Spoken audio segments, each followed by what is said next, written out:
Hey guys, तो कैसे हो आप सब? हो आप लोग बहुत अच्छे होंगे और आपका एग्ज़ाम भी बहुत अच्छा गया होगा। अगर नहीं भी गया हो तो कोई बात नहीं, ये मेरी स्टोरी सुन लो कि मेरा एग्ज़ाम कैसा गया। वीडियो ज़्यादा लेंदी नहीं होगा, इसलिए आप पूरे एंड तक देख के जाना। तो एक्चुअल मैं आपको बताने वाली हूँ कि मेरा नीट एग्ज़ाम कैसा गया और फिर मैं इतने टाइम से ब्लॉग क्यों नहीं डाली थी, क्योंकि सारे लोगों का सबसे ज़्यादा क्वेश्चन यही दो था। तो मैंने सोचा ब्लॉग बनाते ही हैं, क्योंकि अब कब तक मैं उस डिप्रेशन में बैठी रहूँ। तो हुआ ये कि 5 मई को मैं सुबह उठ गई थी, जल्दी 7 बजे उठ गई थी। एक्चुअल मुझे रात में नींद नहीं आ रही थी, बट फिर भी सुबह तो जल्दी उठना था ना, क्योंकि फिर लेट नहीं हो सकती थी मैं एग्ज़ाम के लिए। तो मैं उठ के मंदिर वगैरह गई, पूजा वगैरह करके, क्योंकि आशीर्वाद लेना भी तो ज़रूरी था। फिर एग्ज़ाम के लिए मैं निकल गई, 10:30 में निकल गई, क्योंकि सेंटर मेरे घर से सिर्फ आधे घंटे की दूरी पे था। तो मैं एग्ज़ाम के लिए निकली और मैं रास्ते में कॉपी ले ली। मैंने फार्मूला कॉपी जो मैंने बनाया है तो मैंने रख लिया कि मैं रास्ते में केमिस्ट्री और फिजिक्स का फार्मूला पढ़ते हुए जाऊँगी, क्योंकि मैं टेंशन में पढ़ती हूँ तो मुझे जल्दी याद हो जाता है कि, तो इसलिए मैं ले ली ताकि मैं देखूँगी, फ्रेश फ्रेश याद रहेगा। फिर एग्ज़ाम में जाके एकदम फोड़ के आऊँगी। मुझे बहुत कॉन्फिडेंस था, मुझे थोड़ा सा भी वो नहीं था कि यार कैसा होगा एग्ज़ाम, कैसा नहीं होगा। मुझे लगा था कि यार हो जाएगा, मेरे से तो हो जाएगा। फिर मैं जब एंट्री ली तो फिर भी मैं नॉर्मल थी। पेपर मेरे सामने आया तो मैंने सोचा सबसे पहले मैं जूलॉजी का सेक्शन करूँगी। जूलॉजी मेरा अच्छा गया था, नंबर भी उसमें अच्छे आए हैं।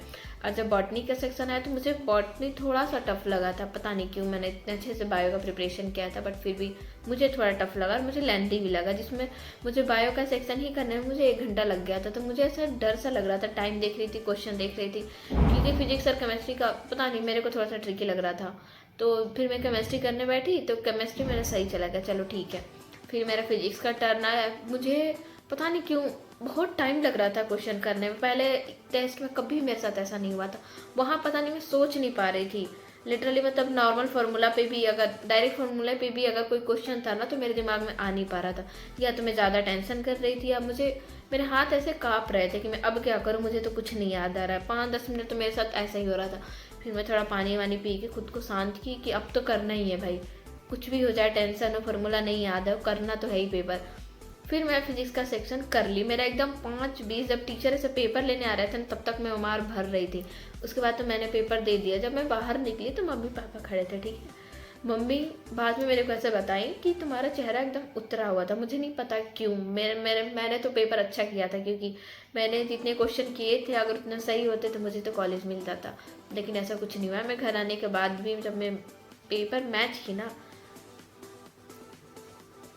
तो मुझे इतना मतलब बिल्कुल उम्मीद नहीं था कि मेरे इतने कम मार्क्स होंगे, या फिर इतने कम मार्क्स हो सकते हैं। क्योंकि मैं इतना ज़्यादा भी उम्मीद नहीं की था मेरा 700 प्लस जाए या 680 690, इतना भी मैंने नहीं किया था, ठीक है। मुझे लगा था कि हाँ 650 या 660 तक ऐसे तो आए, अप्रॉक्स तो आ जाएगा, बट ऐसा कुछ नहीं हुआ।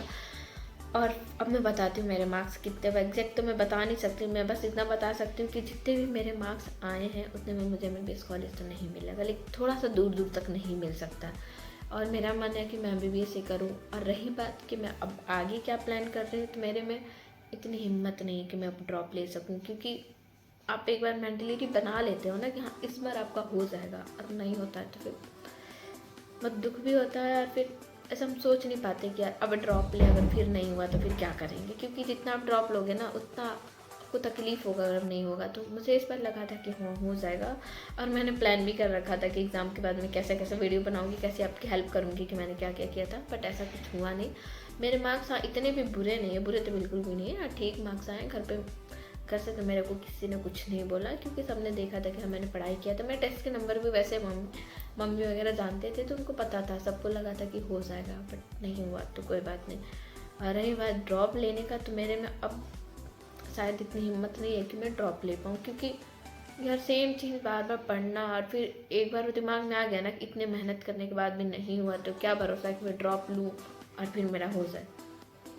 मैं तो फ़िलहाल यही फील कर रही हूँ, क्योंकि इतने टाइम से मैं इसलिए ब्लॉग नहीं बना पाती, क्योंकि मेरा कुछ मन ही नहीं कर रहा था। मैं क्या करूँ, मेरे दिमाग में हर टाइम वही चल रहा था कि यार नहीं हुआ एग्ज़ाम, अच्छा नहीं हुआ, क्यों नहीं हुआ, मतलब क्या गलती की कि नहीं हुआ। क्योंकि टेस्ट में मार्क्स अच्छे आ रहे थे और डायरेक्ट जाके बहुत सारे, मतलब बहुत ज़्यादा डिफरेंस आ गया मेरा टेस्ट के मार्क्स में और नीट के मार्क्स में, पता नहीं ऐसा क्यों हुआ।